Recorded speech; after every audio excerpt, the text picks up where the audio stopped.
என்னை பொறுத்தளவுக்கு நானும் தொழிலில் இருக்கிறதுனால இந்த பிரச்சனைகளை தெரிஞ்சவன். இன்னொரு வித்தியாசம் அப்படின்னு சொன்னா, பிரதான கட்சிகளுடைய பிரதிநிதிகள் இங்கே வரும் பொழுது இன்றைக்கு ஆட்சியில் இருப்பவர்களாக இருப்பார்கள், நாளைக்கு ஆட்சிக்கு வரக்கூடியவர்களாக இருப்பார்கள். ஆனால் நம்மை பொறுத்தவரை எப்பொழுதுமே உங்களுக்காக கோரிக்கை வைக்கக்கூடிய கட்சியாகத்தான் நாம் இருப்போம். அது எந்த கட்சி ஆட்சிக்கு வந்தாலும் சரி, நம்ம அப்படித்தானே இருப்போம். அதாவது நம்முடைய கட்சியினுடைய கொள்கையே கொங்கு மண்டலத்தில் இருக்கிற தொழில்களை பாதுகாப்பது. இதுதான் முதல். அதாவது விவசாயத்தை பாதுகாக்கிறது அது பொதுவான கொள்கை. கொங்கு மண்டலத்திலே இருக்கின்ற அத்தனை தொழில்களையும் அதற்குரிய பிரச்சனைகளை சொல்ல வேண்டிய இடத்துல சொல்லி அந்த தொழில்களை பாதுகாப்பதுதான் கொங்குநாடு மக்கள் தேசிய கட்சியினுடைய ஒரு கொள்கை என்று சொன்னால் அதுதான். அதனால உங்களுடைய கோரிக்கை தான் எங்களுடைய கோரிக்கையும். இது ஒன்றும் வித்தியாசமா இது எங்கேயோ தனிப்பட்ட இடத்துல சொல்றது அல்ல. ஆனால் எப்படியா இருந்தாலும் இந்த கோரிக்கைகளை ஒரே வித்தியாசம் என்னன்னா, இப்போ நீங்க சங்கத்திலிருந்து நாளைக்கு நம்ம கூட்டணியில் இருக்கிற ஒரு கட்சி ஆட்சிக்கு வந்துச்சுன்னு வச்சுக்கோங்க, நீங்க சங்கத்திலிருந்து ஒருத்தரை பார்த்து அந்த காரியத்தை சொல்றதுக்கோ அல்லது நான் அதை பார்த்து இதை பண்ணுனா இந்த பகுதி பூரா நமக்கு கொஞ்சம் ஆதரவா இருக்கும் அப்படின்னு நான் சொல்றதுக்கு ஒரு சின்ன வித்தியாசம் இருக்கும். இவ்வளவுதான் நம்ம ரெண்டு பேத்துக்குள்ள வித்தியாசம்ங்கிறது, இவ்வளவுதான் வித்தியாசம். அதில் நம்மளை நீங்க ஒரு அரசியல்வாதியா பார்க்க வேண்டிய அவசியம் இல்லை அப்படிங்கிறத மட்டும் தான் நான் இங்க சொல்லிக்கிறேன். அப்புறம் பார்த்தீங்கன்னு சொன்னா, நாமக்கல் தான் லாரினா நாமக்கல் தான், நாமக்கல் மாவட்டம் தான். பிழைக்கிறதுக்காக ஊருட்டு ஓட்டுனவங்களும் நாமக்கல்காரங்க தான். அதாவது எவ்வளவு ஒரு கடினமான தொழிலா இருந்தாலும், ஏன் நம்ம ஏதாவது சந்தோஷமான தொழிலை பண்றோமா? லாரி, கோழிப்பண்ணை, தறி, ஏதாவது ஏசி ரூம்ல உட்கார்ந்து பண்ற தொழிலா இருக்குதா? எல்லாம். ஏன்னா விவசாயத்திலிருந்து வந்தோம், அதுல என்ன கஷ்டப்படுறோமோ அதே மாதிரி கஷ்டமான தொழில் தான் நம்ம எவ்வளவு எடுக்கிறது இல்லை. லாரி தொழிலுக்கு எந்த ஒரு காரணம் அதிகமா வர்றதில்லை. நம்ம நாமக்கல் தான் லாரி நிறைய வச்சிருக்கோம் அப்படின்னு நம்ம பெருமையா சொல்றோம். கோழிப்பண்ணை இங்க தான் அதிகமா வச்சிருக்கோம் அப்படின்னு பெருமையா சொல்றோம். இந்த ரெண்டு தொழிலுக்கு எவ்வளவு வர்றதில்லை. நம்ம தான் பண்ண முடியுது, இந்த கஷ்டத்தை நம்ம தான் அனுபவிக்க முடியுது. அதனாலதான் நம்ம இந்த தொழிலே இருக்கிறோம். ஆனா என்ன கஷ்டம், இவ்வளவு கஷ்டப்படுறதுக்கு தகுந்த லாபம் இல்லை. ஒரு காலத்தில் இருந்தது. ஏன் இன்னைக்கு அருள் சொல்ற மாதிரி இன்னைக்கு வர்ற தலைமுறை கூட்டி கணக்கு பார்த்துட்டு என்ன லாபமே பண்ணலையே, எப்படி இந்த தொழிலை பண்றீங்க அப்படின்னு கேட்கக்கூடிய நிலைமை. ஆனா முதல்ல அப்படி இல்லை. முதல்ல இந்த தொழில் எல்லாம் நம்ம பண்ண தொழில் எல்லாம் கணக்கு பார்த்து நம்ம ரேட்டு சொல்ல வேண்டிய அவசியம் இல்லை. அந்த ரேட்லயே நல்ல லாபம் இருந்தது. அதனால ரொம்ப நம்ம யோசிக்க வேண்டிய அவசியம் இல்லை. இன்னைக்கு அப்படி இல்லை. இன்னைக்கு பைசா சுத்தமா கணக்கு போட்டு நம்ம ரேட்டு போட்டாதான் நமக்கு ஒர்க் அவுட் ஆகுது. அது மாதிரி நிலைமைக்கு இன்னைக்கு வந்துட்டோம் நம்ம. ஆனா அதுக்கு தகுந்த மாதிரி நம்ம இன்னைக்கு நம்முடைய தொழிலை மாற்றி அமைச்சுக்கிட்டா மட்டும்தான் நம்ம ஜெயிக்க முடியும். காலத்துக்கு தகுந்த மாதிரி நம்ம மாறித்தான் ஆகணும். கஷ்டப்படுறோம் மட்டும் பழச்சிட முடியாது. அதற்கான அப்ப சங்கத்துடைய வேலையே எப்படி நம்ம தொழிலை பண்றதுக்கு எல்லாருமே இருக்காங்க. தொழில் எப்படி லாபகரமா பண்றது, அதனுடைய திட்டங்களை வகுக்கிறதா சங்கத்தினுடைய கொள்கையா இருக்கும்.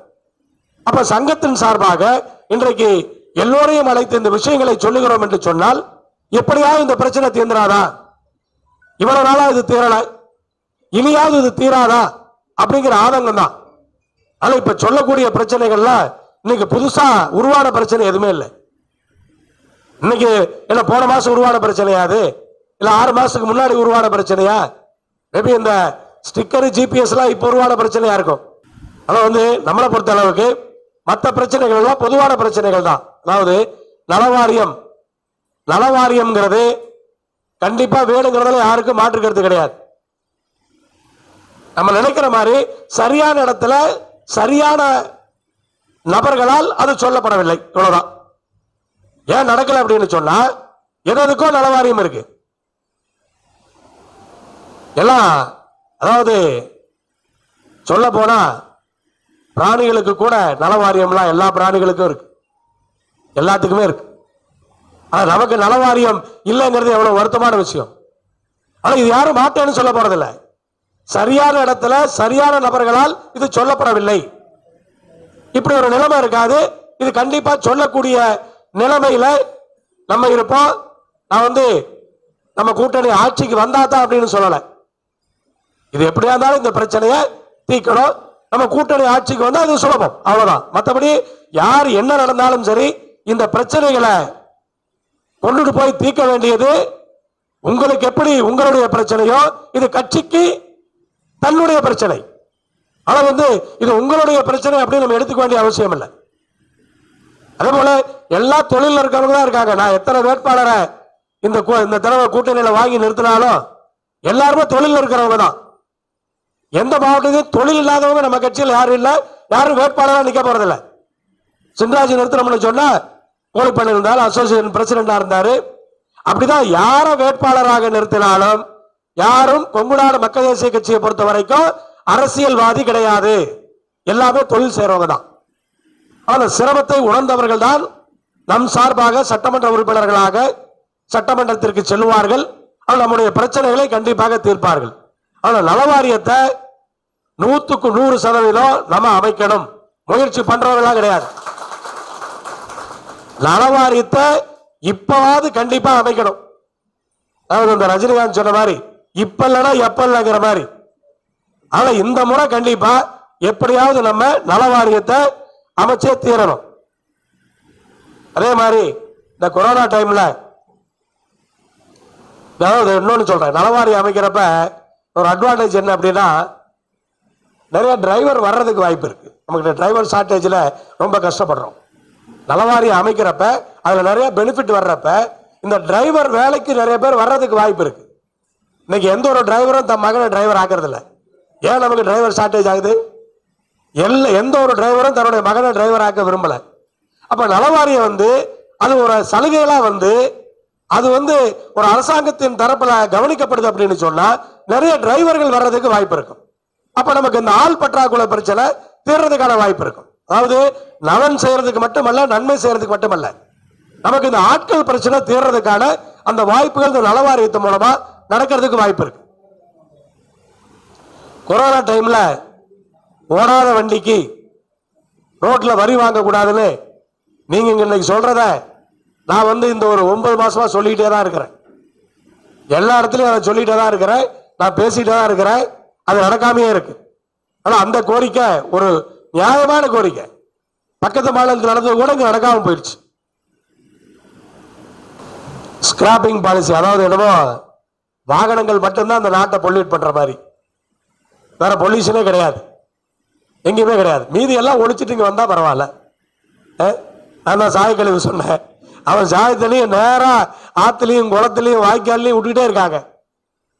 இதுக்கெல்லாம் ஒரு தீர்வை காணும். அரசாங்கத்தின் தரப்புல அதுக்கான தீர்வை செய்ய முடியும், அதை செய்யல. புற்றுநோய் அதிகமா ஏன் வருதுன்னு சொன்னா அதான் காரணம். அந்த தண்ணியை குடிச்சுதான் புற்றுநோய் வருது, தோல் வியாதி நிறைய வருது. இப்ப இதையெல்லாம் தீர்க்கறதுக்கான எந்த முயற்சியும் எடுக்க காணோம். அதாவது இங்கேயும் ஸ்கிராப் பண்ணிடுறோம் அப்படின்னு சொன்னா அது தீர்வாயிருமா? அது தீர்வாகாது. தலைவர் சொன்ன மாதிரி 1 லாரி 2 லாரி வச்சிருக்கவங்க அதை ஸ்கிராப், நம்ம நாடு அப்படி வரல. 15 வருஷம் ஆயிட்டா ஸ்கிராப் பண்ற அளவுக்கு நம்ம நாடு வரல, அந்த லெவல்ல நம்ம இன்னைக்கு இல்ல. அப்படி இருக்கிற நிலைமையில இதுக்கு அரசாங்கம் ஏதாவது ஒரு சலுகை கொடுத்துதான் ஆகணும். இல்ல 15 வருஷம் கழிச்சு அதை ஸ்கிராப் பண்றாங்கன்னு சொன்னா அது கிடைக்கிற விலையை முன்பணமா கட்டி ஒரு மற்ற டியூ கட்டி வண்டி எடுக்கிற மாதிரி இருக்கணும். அது மாதிரி ஒரு வசதி இருந்தாதான் ஸ்கிராப் பண்றதுல இருந்து தப்பிக்க முடியும். ஆனா இந்த விஷயங்களை நம்ம எடுத்துட்டு போய் சொல்லணும். ஆனா இந்த நாடாளுமன்ற உறுப்பினர் மூலமாக கண்டிப்பா அந்த மினிஸ்டர் நிதின் கட்கரி தான் நினைக்கிறேன், நிதின் கட்கரி தான் மினிஸ்டர். ஸோ மந்திரி இடத்துல எடுத்து சொல்லி இந்த பிரச்சனைகளை எடுத்து சொல்லி இதற்கு எப்படி நம்ம சலுகை பெற முடியும், இல்லை இதை ஏதாவது 15 வருஷம் 20 வருஷம் போஸ்ட்போன் பண்ண முடியுமா? தலைவர் சொன்ன மாதிரி ஏதாவது நடத்துறதுக்கு அந்த முயற்சிகளை நம்ம இன்னொரு 15 நாள் எடுத்துருவோம். இது தேர்தலுக்கு எதுக்கு சம்பந்தம் இல்லை. 8ஆம் தேதி நம்ம எம்பி டெல்லி போக போறாரு, செஷன் நடக்க போகுது. ஸோ இந்த பீரியடில நம்ம மந்திரியை பார்த்து இந்த பிரச்சனைக்கு என்ன அவங்க என்னதான் சொல்றாங்க அது ஃபுல்லா பேசுவோம். அவங்க சொல்றத வச்சு நம்ம என்ன தீர்வுன்னு சொல்லுவோம். அப்ப அதை தீர்க்கறதுக்கான அந்த முயற்சியை நம்ம முன்னெடுப்போம். ஆன்லைன் கேஸ் கண்டிப்பா பிரச்சனை தான். செலான் கூட காமிச்சாங்க. நான் கூட ஒரு கேஸ் கேள்விப்பட்டேன். என்ன அப்படின்னா, ஒரு ரோட்ல வந்து ஆக்சிடென்ட் ஆயிருக்கு. ஆக்சிடென்ட் ஆன ஒரு கார் அப்படின்னு சொன்னா, அந்த கார் வந்து ஒரு லாரியில சைடில் பட்ட மாதிரி ஜட்ஜ் பண்றாங்க. Hit and run. காரை ராத்திரியில இடிச்சிட்டாங்க, அதுல பகல்ல இடிச்சிட்டாங்க. ஆனா கார் இடிச்சதை பார்த்தா சைடில் இடிச்சிருக்கு. அப்ப வண்டியோட சைடில் இடிச்சிருக்கு. அப்ப எப்ப அடிச்சிருக்கு? இந்த டைம்ல அடிச்சிருக்கு. அப்ப என்ன பண்றான், டோல்கேட்ல இருக்கிற கேமரா வச்சு அந்த நேரத்தில் எந்தெந்த லாரி பாஸ் ஆச்சுன்னு பாக்குறான். முதல்ல லாரி தான் இடிச்சதுன்னு முடிவு பண்ணிட்டான். லாரியில ஒரு சைடில் இடிச்சிருக்குன்னு முடிவு பண்ணிட்டான். அப்புறம் இந்த டைம்ல எந்தெந்த லாரி போச்சுன்னு டோல்கேட்ல கேமரா வச்சு பாக்குறான். அதுல பார்த்துட்டு அந்த கேமராவில் எந்த லாரியில அந்த பக்கம் ஒடுங்கி இருக்குதோ அந்த லாரி மேல கேஸ் போட்டான். உண்மையான நடந்த கேஸ். இது வந்து இடிச்சாகல, அதாவது அந்த லாரி இடிக்கவும் இல்லை, ஒண்ணும் இல்லை. அந்த லாரியில ஒரு டென்ட் இருக்கு, இவ்வளவுதான், வேற ஒண்ணுமே இல்லை. கர்நாடகால அவன் ஜட்ஜ் பண்றான். ஜட்ஜ் பண்ணிட்டு இதுதான் இந்த லாரி தான் இடிச்சிருக்குதுன்னு நம்பரை போட்டு கேஸ் போட்டான். அப்புறம் லாரி போறப்ப பிடிச்சிட்டான். திருப்பி லாரி அந்த பக்கம் போறப்ப பிடிச்சி வச்சுட்டான். ஒரு வாரம் ஆச்சு அந்த லாரியை ரிலீஸ் பண்றதுக்கு. ஒரு வாரம். இதுதான், அதாவது இந்த ஆன்லைன் சொன்னோன்னு எனக்கு எந்த அளவுக்கு பிரச்சனையில மாட்டிட்டு இருக்கோன்னு பாருங்க. இந்த ஆன்லைன்ல ஒண்ணுமே இல்லாம, அதாவது ஏதாவது ஒரு விசாரணை வேணா செய்யலாம், கூப்பிட்டு என்கொயரி பண்ணலாம். ரைட்டு, இது மாதிரி இருக்கு, இது உங்களுக்கு மேட்ச் ஆகுது, இது என்ன ஏதுன்னு என்கொயரி பண்ண. அதை விட்டுட்டு வண்டி போட பிடிச்சு கேச போட்டு பிடிச்சு வச்சுட்டா என்ன அர்த்தம்? இப்படி ஆன்லைன் பிரச்சனைங்கிறது ஒரு மிகப்பெரிய பிரச்சனையா இருக்குது. அப்புறம் இதையும் இந்த ஆன்லைன்ல போடுறத எப்படி வந்து அது ஸ்ட்ரீம்லைன் பண்ண முடியும்? ஆன்லைன்ல ஒருவேளை அவங்க போடுறத அவங்க பாலிசியா இருக்கலாம், அதை எப்படி ஸ்ட்ரீம்லைன் பண்ணலாம்? நேரடியா நம்மளை தாக்காம நமக்கு எக்ஸ்பிளைன் பண்றதுக்கு ஒரு வாய்ப்பு கொடுக்கணும். சும்மா நீ செலான்னு சுட்டா என்ன அர்த்தம்? அதுக்கு ஒரு வாய்ப்பு கொடுக்கிற மாதிரி எதையாவது நம்ம பேச சொல்லுவோம். அந்த பிரச்சனையை கண்டிப்பா தீர்க்கிறதுக்கு முயற்சி பண்ணுவோம். டீசல் பிரைஸ் அது யாரும் பேச வேண்டிய அவசியமே இல்லை, எல்லாத்துக்கும் தெரிஞ்சிருக்கு. நம்மளும் வந்து டாக்ஸை குறைக்கணும். ஸ்டேட் கவர்மெண்ட்டே குறைக்கலாம், கொஞ்சம் ரொம்ப குறைக்க. இப்போ அதை தான் வருமானமா வச்சுட்டு இருக்காங்க அவங்க. மத்திய அரசும் மாநில அரசும் இதுல வர்றதை தான் வருமானமா வச்சுக்கிட்டு அதை தான் எதிர்பார்ப்பு பயங்கரமா வச்சுட்டு பண்ணிட்டு இருக்காங்க. நம்ம குறைக்கணும் குறைக்கணும் கேட்க அது மேல போயிட்டே இருக்கு. இது எங்க போய் நிக்கும்னே தெரியல. பயோடீசல் யூஸ் பண்ணிட்டு இருந்தீங்க, இப்ப பயோடீசலுக்கு கொஞ்சம் பிரச்சனை வந்துருச்சு நினைக்கிறேன். பயோடீசல் கிடைக்கிறது இல்லை, இப்ப பயோடீசல் கிடைக்கிறது இல்லை. அப்புறம் வந்து இப்ப வந்து கிடைக்காதனால போக்குவரத்துக்கு பயோடீசலை யூஸ் பண்ணக்கூடாதுன்னு சொல்றான். அது இல்லீகல்ங்கிறான். இன்னொரு பயோடீசல் மாதிரி இன்னொன்று வருதான், அதை யூஸ் பண்ணலாமா? ஆனா போக்குவரத்துக்கு லாரிக்கு யூஸ் பண்ணா இல்லீகல் அப்படிங்கிறோம். அந்த பயோடீசல் வச்சு ஏதாவது வண்டி ஓட்டிட்டு இருந்தா இப்ப அதுக்கும் எங்கேயாவது பிழைக்கவே முடியாது. லாரிக்காரன் பிழைக்கவே முடியாத அளவுக்கு ஏதாவது ஒரு செக் வந்து நமக்கு வந்துகிட்டே இருக்கு. அதுக்கான தீர்வு கூட சங்கத்தில் யோசிக்கணும். நான் கூட மலேசியாவில் பேசினேன். அந்த பாம் இதுல இருந்து தான் ஏதோ அதான் ரா மெட்டீரியலா, பாம் டீல இருந்து அந்த ரா மெட்டீரியல் எடுத்து பண்றாங்களா, அது அங்க ஏதோ டிமாண்ட் ஆயிருக்கான். அங்க ஏதோ கவர்மெண்ட்ல அங்க டிமாண்ட் ஆயிருக்கா, அது என்னன்னு விசாரிக்க சொல்லியிருக்கேன். என்கிட்ட சொன்னாங்க. அவனே மலேசியாவில் சொல்லி அதுக்கான விசாரிக்க சொல்லியிருக்கிறேன். மலேசியாவில் அதிகமா இருக்கிறதே நாமக்கல்காரங்க தானே, அதிகமா இருக்கிறதே நாமக்கல். மலேசியா மட்டும் இல்லைங்க, உலகத்துல எந்த நாட்டுக்கு போனாலும் எல்லா நாட்டிலையும் நான் போய் கொங்கு மண்டலத்துக்காரங்களை வச்சு நான் கூட்டம் போட்டிருக்கேன். எல்லா நாட்டிலையும் கூட்டம் போட்டேன். எங்க கூட்டம் போட்டாலும் சரி, அந்த கூட்டத்தில் நான் கேட்கறது வழக்கம், நாமக்கல்ல சார்ந்தவங்களா கைது, நாமக்கல் மாவட்டத்திலிருந்து வந்தவங்க கைதுக்கு அப்படின்னா அந்த கூட்டத்தில் முக்காவாசி கைது வைக்கிறாங்க. முக்காவாசி பேர் நாமக்கல் மாவட்டம் தான். கோயம்புத்தூர், திருப்பூர், ஈரோடுன்னு பாத்தீங்கன்னா கொஞ்சம் கொஞ்சம் இருக்கும். முக்காவாசி நாமக்கல் தான் இருக்கும். ஏன்னா பிழைக்க வழி தெரியாதவர் நம்ம தானே. அந்த பக்கம் வாய்க்கால் பாசம் இருந்தது, தண்ணி இருந்தது, எல்லாம் கொஞ்சம் பொழைச்சுக்கிட்டாங்க. நமக்கு தண்ணி கிடையாது, வேற வழி இல்லாம ஊரோட்டு ஓடி பொழைக்க வேண்டிய அந்த அவசியம் ஆகி போச்சு. ஏதோ ஒரு தொழில் பண்ணோம், ஏதோ ஒன்று பண்ணி பொழைச்சு எப்படியோ கையை காலை ஊனி மேல வந்தோங்கிற மாதிரி தான். யாரும் ஒன்றும் பெரிய அப்படியே குதிச்சிடல. எல்லாருமே கையை காலை ஊனி கஷ்டப்பட்டு எல்லாருமே மேல வந்தவங்க தான். நானும் வந்து ஒரு ஸ்கிராட்ச்ல இருந்து மேல வந்தவங்க தான். ஒன்றும் ஏதோ படிப்பு ஒன்று கையில் இருந்தது, அதனால மெட்ராஸ்ல ஏதோ பொழைச்சுக்கிட்டோம், அவ்வளவுதான். ஊர் விட்டு போறதுனால பொழைச்சுக்கிட்டோம். ஊர்ல இருந்தா ஏதோ 10 தறி போட்டு ஓட்டிக்கிட்டு நீ கஷ்டப்பட்டு இருப்போம்னு நினைக்கிறேன். வேற ஒன்றும் பண்ணியிருக்க முடியாது. அதனால நமக்கு இருக்கிற அந்த கஷ்டங்கிறது இன்னும் தொடருது. நம்ம செய்யற தொழிலையும் அந்த கஷ்டம் நமக்கு இன்னும் தொடர்ந்துகிட்டே இருக்கு. அதனால டீசலை பொறுத்த அளவுக்கு நம்ம கோரிக்கைகளை வச்சுக்கிட்டே இருக்கிறோம். கண்டிப்பா ஒரு விடிவு காலம் வரும்.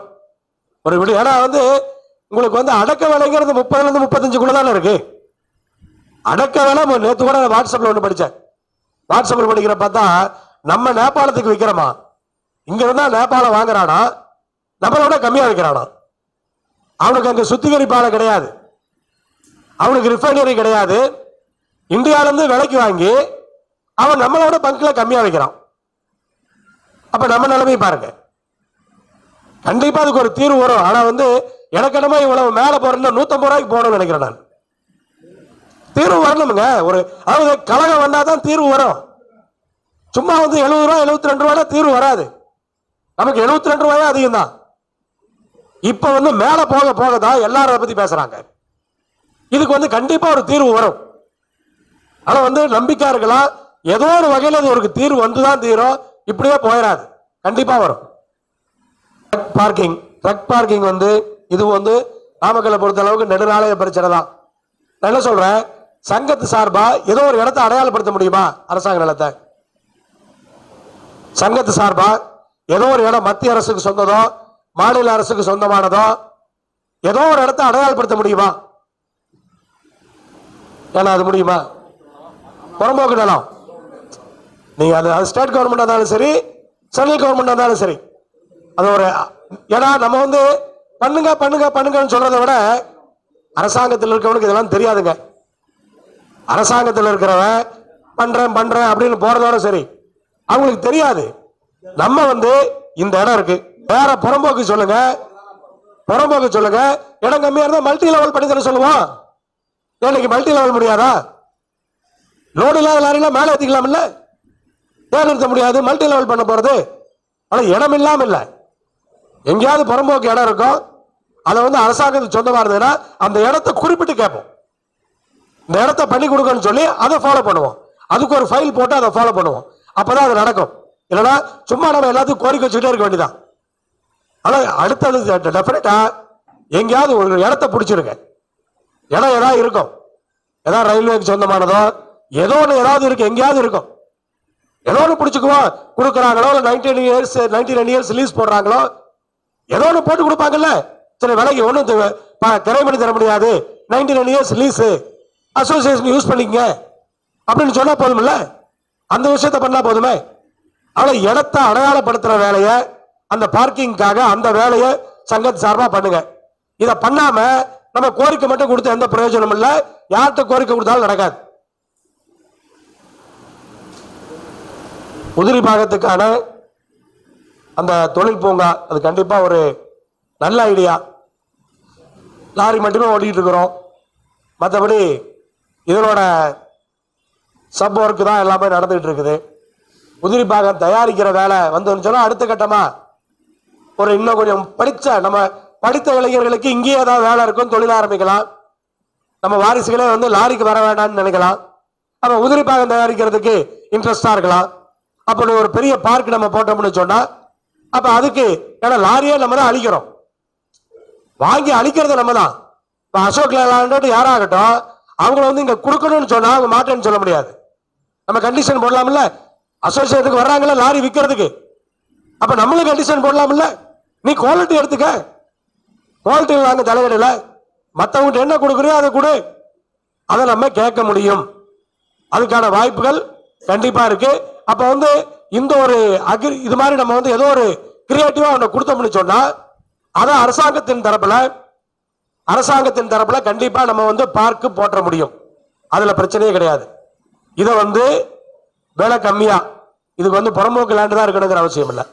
புறம்போக்கு இருந்தாலும் சரி, தள்ளி எங்காவது விலை கம்மியா, ஏன்னா இதுல பொல்யூஷன் கிடையாது, நம்ம அடிச்சு சொல்லலாம். இப்ப பெருந்துறையிலையோ இப்ப ரெண்டு சிப்காட்டை நான் வேண்டாம்னு சொல்லி போராட்டம் பண்ணிட்டு இருக்கிறேன். ஒன்று அவினாசி பக்கம், இன்னொன்று பொள்ளாச்சி பக்கம். அந்த ரெண்டும் வேண்டாம்னு சொல்லிட்டு இருக்கிறேன். ஏன்னா இவங்க டெக்ஸ்டைல் ப்ராசஸிங் வச்சு சாயக்கழிவு தண்ணி இறக்கி அந்த ஏரியாவில் இருக்கிற கிரவுண்ட் வாட்டரே கெடுத்துறாங்க. பெருந்துறையை அப்படிதான் கண்டிஷன்ல போட்டாங்க. நாங்க அது மாதிரி பண்ண மாட்டோம், அது மாதிரி இண்டஸ்ட்ரி வராது, கொடுக்க மாட்டோம்னு சொல்லி ஃபுல்லா இப்ப சாயக்கழிவு தான் இருக்கிறாங்க. எக்ஸ்பான்ஷன் விடமாட்டோம்னு சொன்னோம். எவ்வளவோ முயற்சி பண்ணி பார்த்தாங்க. ஆக்சுவலா அவர் ஸ்டாலின் துணை முதலமைச்சராக இருக்கப்பதான் அந்த எக்ஸ்பான்ஷனை ரத்து பண்ணார். அப்ப அவர்கிட்ட கோரிக்கை வச்சுதான் அதை ரத்து பண்ணோம். பெருந்துறையோட எக்ஸ்பான்ஷனை வந்து ரத்து பண்ணோம். சொன்ன உடனே சரின்ட்டார். இதுல ஒன்னும் எக்ஸ்பிளைன் பண்ண உடனேயே அந்த எக்ஸ்பான்ஷனை உடனே அதிகாரியை கூப்பிட்டு அந்த எக்ஸ்பான்ஷனை ரத்து பண்ணிட்டார். வேலை முடிஞ்சு போச்சு. அதான் அதிகாரம். ஆனா அதிகாரத்தை நம்ம எப்படி அணுகிறோங்கிறத பொறுத்து இருக்கு நம்ம காரியம் சார். அதனால தொழிற்பூங்கா கண்டிப்பா செய்ய முடியும்.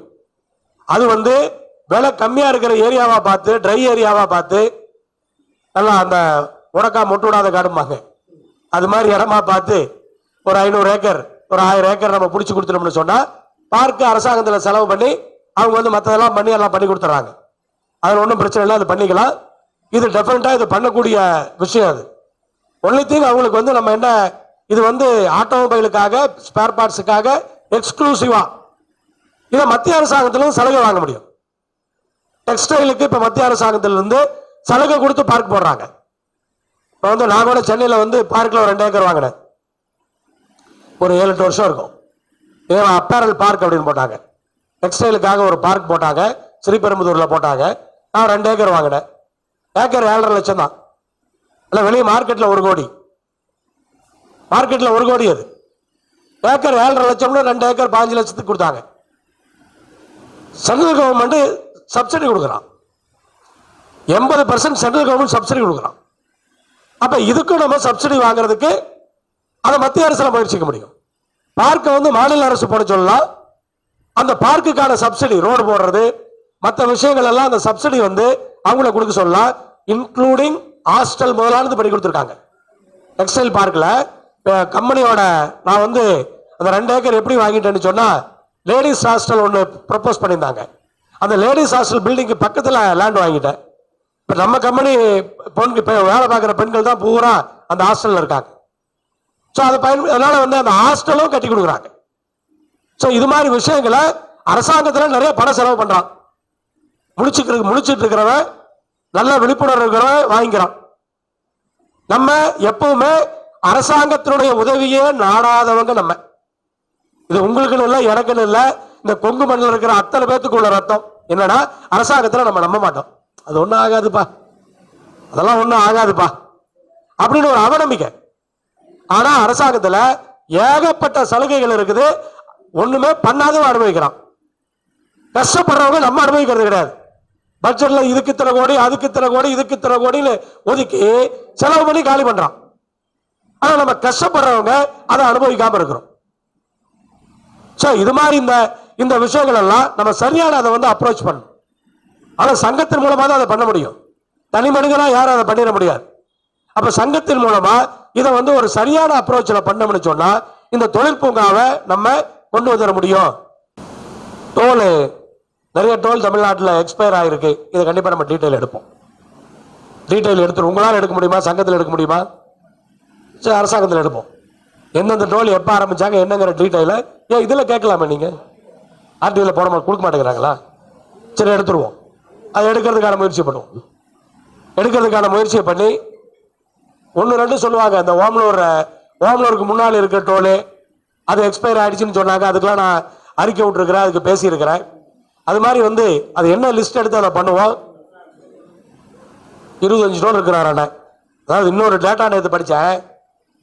தமிழ்நாட்டில் எத்தனை கிலோமீட்டர் நெடுஞ்சாலை இருக்குதோ, இப்போ ஒவ்வொரு ஸ்டேட்டையும் கம்பேர் பண்ணோம்னா இவ்வளவு நெடுஞ்சாலை லென்த் இருக்கு, கிலோமீட்டர் இருக்கு, இவ்வளவு டோல் இருக்கு அப்படின்னு ஒவ்வொரு ஸ்டேட்டையும் கம்பேர் பண்ணா தமிழ்நாட்டில் அளவில்லாத டோல் இருக்கு.